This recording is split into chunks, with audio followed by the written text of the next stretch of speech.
آج ہم ایک ایسے موضوع پر بات کرنا چاہتے ہیں کہ جس موضوع کی غالباً اطلاع سبھی کو ہیں، اور ہر درد مند آدمی نے یہ خبریں سن کر اپنے اندر ایک کوفت کو محسوس کیا ہے، درد کو محسوس کیا ہے، اور وہ موضوع ہے ملک شام کے موجودہ حالات سے متعلق۔ کہ ملک شام سے متعلق تقریباً ایک ہفتے سے جو خبریں ہمارے پاس پہنچ رہی ہے سوشل میڈیا کے راستے سے، اور جو تصاویر دل کو دہلانے والی ہمارے سامنے آ رہی ہیں، یقیناً ان کو دیکھ کر اور ان کی پکار اور آہ و بکا کو سن کر آنکھیں آنسو بہاتی ہے، دل لرز جاتا ہے، روح کانپ جاتی ہے کہ اللہ نہ کرے ایسے حالات اور کسی کے ساتھ پیش آئیں۔ لیکن مسئلہ یہ ہے کہ ملک شام میں یہ حالات پیش آ رہے ہیں،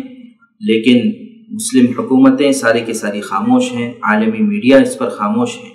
تو لہٰذا سب سے پہلے ہمیں تو اس بات کو دیکھنے کی ضرورت ہے کہ ملک شام سے ہمارا کیا تعلق ہے۔ تو ملک شام، بلاد شام، اس کا قرآن اور حدیث میں ذکر آتا ہے، اور بڑی ہی برکتوں والی جگہ اللہ تعالیٰ نے قرآن کریم میں اس کو قرار دیا ہے، ارض مبارکہ قرار دیا ہے، ارض مقدسہ قرار دیا ہے۔ چنانچہ قرآن کریم کی مختلف آیات میں اللہ تعالیٰ نے اس کا ذکر کیا ہے۔ چنانچہ سورہ مائدہ آیت نمبر 21 میں اللہ تعالیٰ نے موسیٰ علیہ السلام کے ذریعے سے کہلوایا، یا قوم ادخلوا الارض المقدسۃ التي كتب اللہ لکم، کہ اے قوم کہ ارض مقدس میں داخل ہو جاؤ۔ اسی طرح معراج کا تذکرہ اللہ تعالیٰ نے سورہ بنی اسرائیل کی پہلی آیت میں فرمایا، وہاں پر بھی فرمایا سبحان الذی اسری بعبدہ لیلا من المسجد الحرام الى المسجد الاقصى الذي بارکنا حولہ، کہ مسجد اقصیٰ کے آس پاس کے حصے کو ہم نے برکت والا بنایا ہے۔ اسی طرح اللہ تعالیٰ نے سورہ انبیاء میں انبیاء اکرام علیہ السلام کا جہاں پر تذکرہ کیا ہے، وہاں پر سلیمان علیہ السلام کو بطور معجزہ کے جو ہوا کی طاقت عطا فرمائی، اس کے بارے میں بھی فرمایا کہ تجری بامرہ الی الارض التي بارکنا فیہا، کہ برکت والی زمین پر ان کے حکم سے یہ ہوا ان کو لے کر چلتی ہے۔ اسی طرح ابراہیم علیہ السلام اور لوط علیہ السلام کے بارے میں فرمایا کہ ہم نے ان کو نجات عطا فرما دی، اور ایک ایسی زمین کی طرف ان کو جانے کا حکم دے دیا جس میں ہم نے برکت ڈال رکھی تھی، وَنَجَّيْنَاهُ وَلُوطًا إِلَى الْأَرْضِ الَّتِي بَارَكْنَا فِيهَا۔ تو خلاصہ یہ کہ قرآن کریم میں کے ذریعے سے ہمیں پتہ چلتا ہے کہ ملک شام کی سرزمین برکت والی ہے اور تقدس والی ہے۔ اس کے بعد جب ہم احادیث پر نظر ڈالتے ہیں تو احادیث میں بھی ہمیں اہل شام کے بارے میں، بلاد شام کے بارے میں، سرزمین شام کے بارے میں مختلف فضائل ملتے ہیں۔ چنانچہ مسند احمد کی روایت میں اللہ کے رسول صلی اللہ علیہ وسلم نے فرمایا طوبیٰ للشام، طوبیٰ للشام، کہ اہل شام کے لیے خوشخبری ہو، اہل شام کے لیے خوشخبری ہو۔ تو صحابہ نے پوچھا کہ ما بال الشام، کس بنیاد پر اہل شام کے لیے خوشخبری ہو؟ اللہ کے رسول صلی اللہ علیہ وسلم نے فرمایا کہ الملائکۃ باسطوا اجنحتها علی الشام، کہ ملائکہ اہل شام پر یا بلاد شام پر اپنے پروں کو بچھائے ہوئے۔ اسی طریقے سے دوسری فضیلت ہمیں بلاد شام کے بارے میں ملتی ہے کہ قیامت سے پہلے عیسیٰ علیہ السلام ملک شام میں نازل ہوں گے، نزول فرمائیں گے۔ چنانچہ صحیح روایتوں میں آتا ہے کہ دمشق کے مشرقی مینارے پر عیسیٰ علیہ السلام قیامت سے پہلے نزول فرمائیں گے۔ اسی طرح اللہ کے رسول صلی اللہ علیہ وسلم نے قیامت سے پہلے پیش آنے والے حالات کے بارے میں بہت سی روایات میں ذکر فرمایا ہے کہ قیامت سے پہلے بڑے بڑے فتنے وجود میں آئیں گے اور بڑی بڑی جنگیں ہوں گی، تو اس وقت میں مسلمانوں کو کیا کرنا چاہیے؟ چنانچہ ایک روایت میں اللہ کے رسول صلی اللہ علیہ وسلم نے فرمایا اذا وقعت الفتن فإن الایمان بالشام، کہ جب فتنے واقع ہو جائیں گے، دنیا میں فتنہ و فساد عام ہو جائے گا، تو اس وقت میں ایمان، حقیقی ایمان جو ہوگا وہ بلاد شام میں اور ملک شام میں ہوگا یا اہل شام میں ہوگا۔ اسی طرح ایک روایت میں اللہ کے رسول صلی اللہ علیہ وسلم نے فرمایا اذا فسد اہل الشام فلا خیر فیکم، سنن ترمذی کی روایت ہے کہ جب اہل شام برباد ہو جائیں گے تو اے امت تم میں اب کوئی خیر باقی نہیں رہے گی۔ یقیناً یہ حدیث بڑی جھنجھوڑنے والی ہے، اور ہمیں اس پر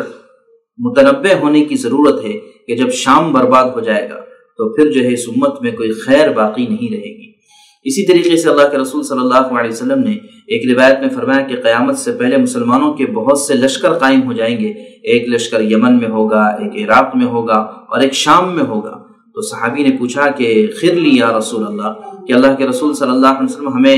آپ منتخب فرما دے کہ ہمیں کس لشکر میں جانا چاہیے اگر وہ موقع ہمیں پیش آ جائے۔ فرمایا علیک بالشام، آپ کو اہل شام کے لشکروں میں جانے کی ضرورت ہے۔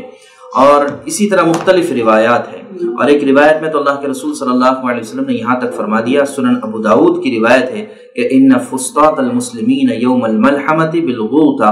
الى جانب مدینۃ یقال لها دمشق من خیر مدائن الشام، کہ یوم ملحمہ کہ خون ریزی کے دن مسلمانوں کا خیمہ جو ہوگا وہ غوطہ میں واقع ہوگا۔ یقیناً اس وقت جو خبریں آ رہی ہیں وہ اکثر غوطہ سے، شہر غوطہ سے متعلق آ رہی ہے، جو دمشق کے قریب ایک بہترین شہر ہے، اور اللہ کے رسول صلی اللہ علیہ وسلم نے دمشق، شام کے پائے تخت اور دارالسلطنت دمشق کے بارے میں فرمایا من خیر مدائن الشام، کہ یہ شام کے بہترین شہروں میں سے ایک شہر ہوگا۔ تو لہٰذا ملک شام یہ انبیاء کی سرزمین ہے، صلحاء کی سرزمین ہے، اور اللہ تعالیٰ نے اس کو ارض مبارکہ، ارض مقدسہ قرار دیا ہے۔ اللہ کے رسول صلی اللہ علیہ وسلم نے اس سرزمین کے رہنے والوں کے بارے میں فرمایا کہ حقیقی ایمان ان کے ساتھ ہوگا۔ تو لہٰذا ایک امت ہونے کی حیثیت سے ہمارا ایمانی تعلق بلاد شام سے اور سرزمین شام میں بسنے والے مسلمانوں سے ہے۔ ویسے تمام امت ایک جسم کے مانند ہے، کہیں پر بھی کسی پر کوئی ظلم ہو جائے تو یقیناً اس کا درد ہمیں محسوس کرنے کی ضرورت ہے۔ لیکن مسئلہ یہ ہے کہ اس وقت ہمیں کیا کرنا چاہیے، اس لیے کہ مسلم حکمران بھی خاموش ہیں، عالمی میڈیا بھی خاموش ہے، اور کہیں پر دنیا میں کہیں پر کسی چند لوگ بھی اگر مارے جاتے ہیں، یقیناً ان کا مارا جانا غلط ہے، لیکن ساری دنیا میں کوہرام مچ جاتا ہے، اور یہاں پر سینکڑوں نہیں ہزاروں کی تعداد میں نہتے لوگوں کو شہادت کے مقام تک پہنچا دیا گیا، لیکن عالمی برادری بالکل خاموش ہے اور سوائے تجاویز پاس کرنے کے اور کوئی کام نہیں کر رہی ہے۔ تو اس موقع پر ہمارا فریضہ یہ بنتا ہے کہ سب سے پہلے ہم اس بات کو جان لیں کہ اہل شام کے ساتھ جو حالات ہو رہے ہیں یقیناً یہ ہمارے بھی اعمال اور کرتوت کا نتیجہ ہے، یہ کوئی ان کے گناہ نہیں ہے کہ ان کے ساتھ یہ مسائل ہو رہے ہیں۔ اس لیے کہ سب سے بڑی بات یہ ہے کہ ہم ایک امت ہونے کی حیثیت سے اگر ہم نے دعوت اللہ کے فریضے کو چھوڑ دیا ہے تو یقیناً اس طرح کے حالات جو آج وہاں ہو رہے ہیں وہ ساری دنیا میں ساری امت کے ساتھ ہونے کو ہے۔ اس لیے کہ سنن ترمذی کی روایت ہے، اللہ کے رسول صلی اللہ علیہ وسلم نے فرمایا لَتَأْمُرُنَّ بِالْمَعْرُوفِ وَلَتَنْهَوُنَّ عَنِ الْمُنْكَرِ أَوْ لَيُوشِكَنَّ اللَّهُ أَن يَبْعَثَ عَلَيْكُمْ عِقَابًا مِّنْ عِندِهِ ثُمَّ تَدْعُونَهُ فَلَا يُسْتَجَابُ لَكُمْ، کہ اے امت تم ضرور بالضرور امر بالمعروف اور نہی عن المنکر کرتے رہنا، اس لیے کہ کہیں ایسا موقع نہ آ جائے کہ اس امر کے چھوڑنے کی وجہ سے، اس کام کے چھوڑنے کی وجہ سے اللہ تبارک تعالیٰ تم پر عقاب نازل کر دے، عذاب نازل کر دے، اور پھر اس کے بعد تم دعائیں بھی کرتے رہو تو اللہ تعالیٰ تمہاری دعاؤں کو قبول نہیں کرے گا۔ تو اس وجہ سے ہمیں ضرورت ہے اس بات کی، امت ہونے کی حیثیت سے ہمارا کام دعوت اللہ ہے، خیر امت اللہ تعالیٰ نے قرار دیا ہے، تو اس پر ہم دوبارہ آ جائیں، اس فریضے کی ادائیگی پر آ جائیں، اللہ کی طرف رجوع کریں، اللہ سے توبہ کریں، اپنے اعمال کو درست کرنے کی کوشش کریں، اور اہل شام کے لیے جس طریقے سے، جس شکل میں جو تعاون ہو سکتا ہے وہ کرنے کی کوشش کریں۔ اس میں سب سے بڑا تعاون دعا کا ہے، اس لیے کہ اللہ کے نبی صلی اللہ علیہ وسلم نے فرمایا کہ کوئی چیز اگر تقدیر کو بدل سکتی ہے تو وہ دعا ہے، تو اس کا ہم بہت زیادہ اہتمام کرنے کی کوشش کریں اور اپنے آپ کو درست کرنے کی کوشش کریں۔ وآخر دعوانا ان الحمد للہ رب العالمین۔